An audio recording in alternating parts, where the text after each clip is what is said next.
Mga senyales na wala nang pakialam o nagloloko ang isang babae. For today's vlog, yan po yung ating pag-uusapan. Pero bago yan, isa muna mabilisang shoutout kina Nonilon Besa from Quezon City.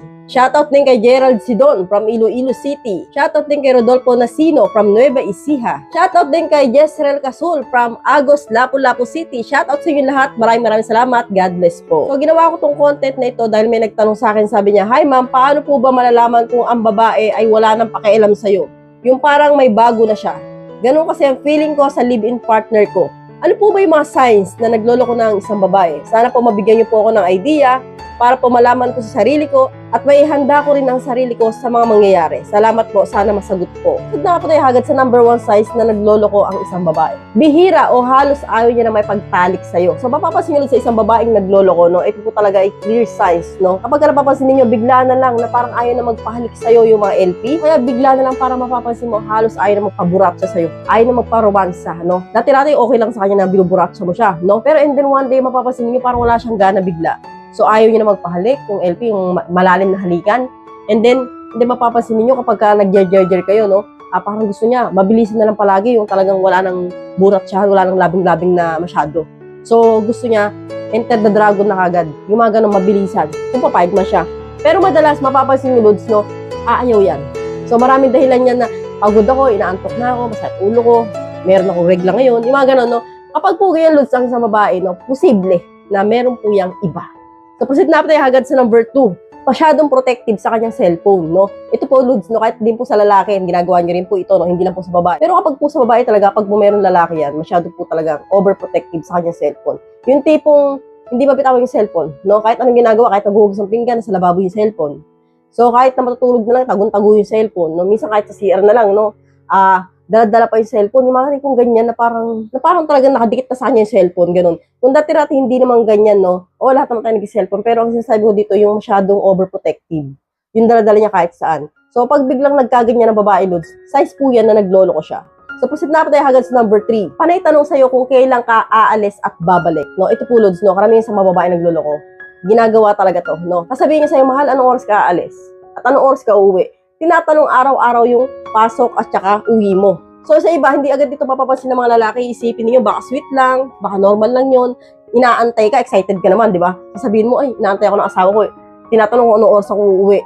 So, may mga lalaki na hindi agad mapapansin na ito po ay size ng pagloloko ng isang babae. Iisipin niyo ba, caring lang siya, no? Sweet siya. Pero ito po, no, ginagawa ito ng babae nagloloko, tatanungin ka, anong oras ka aalis? Bakit? Para alam niya kung anong oras siya mag-shot sa jowa niya. Anong oras ka babalik? Para alam niya kung kailan siya titigil ng pag-shot sa jowa niya.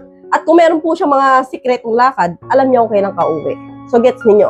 So, proceed na tayo hanggang sa number 4. Mas umaaura o biglang nagpapaganda. So, ito, Lods, no, natural sa babae ito kapag nagloloko.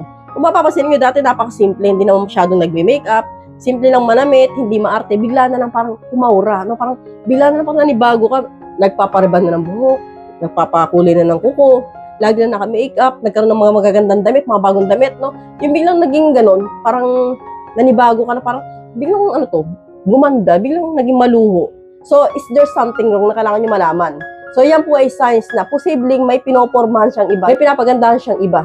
So, kasi po ang babae talagang nagpapaganda po yan kapag merong iba. Kasi nga, syempre, nahihiya kami na hindi kami maganda sa paningin ng bago namin. So, sa luma, okay lang kasi sanay na kayo sa amin. Pero sa bago, kailangan lagi kami maganda. So, proceed na tayo hagad sa number 5. Nagkakaroon siya ng bigla ang lakad o kaya madalas may lakad, no? Kunwari, Lods, mapapansin mo, magpapaalam sa'yo, mahal, sa linggo may birthday ni ganito, and then next week, o kaya, next month, meron na naman, no, sasabihin na naman sa'yo, may ganito, may swimming sila, and then, parang mapapansin mo, ayaw ka isama, no, sasabihin sa'yo na, dali lang kami doon, puro babae naman kami doon, yung mga ganon. Kapag po ganun, Lods, ng ganon, no, madalas na nangyayari yun, no, and then dati, hindi naman niya ginagawa yun, kaya mapapansin mo, minsan, parang, nagkaroon siya ng lakad, and nasasabihin sa'yo, nakauwi na ng bahay, mag-i-explain sa'yo pagkatapos na. So, yung mga ganyan, hindi po yan normal. So, signs po yan na posibleng merong tinatago sa'yo ang partner mo. So, kapag nakikita niyo po itong 5 signs na ito sa isang babae, posible po talaga meron siyang iba.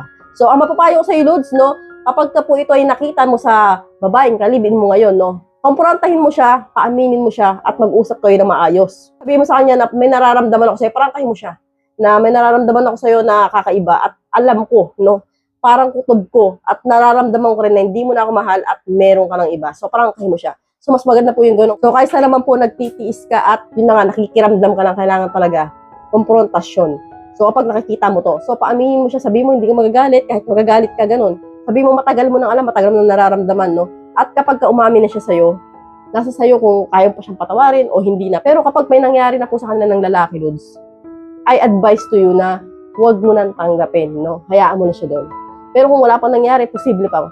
Depende sa'yo kung tatanggapin mo po siya. Pero as long na may nangyayari na, huwag na i-give up mo na po yung babae na yan, no? Kasi po, hindi ka na rin po magiging masaya kahit patawarin mo po yan. So, tatandaan mo, Lods, ganun po talagang relasyon, no? Meron po talagang nagwawagi at meron natatalo. So, hindi po porket nasaktan tayo ngayon, hindi na tayo magiging masaya. Minsan, no? Yung pangalawang relasyon, pangatlong relasyon, mas masaya yan.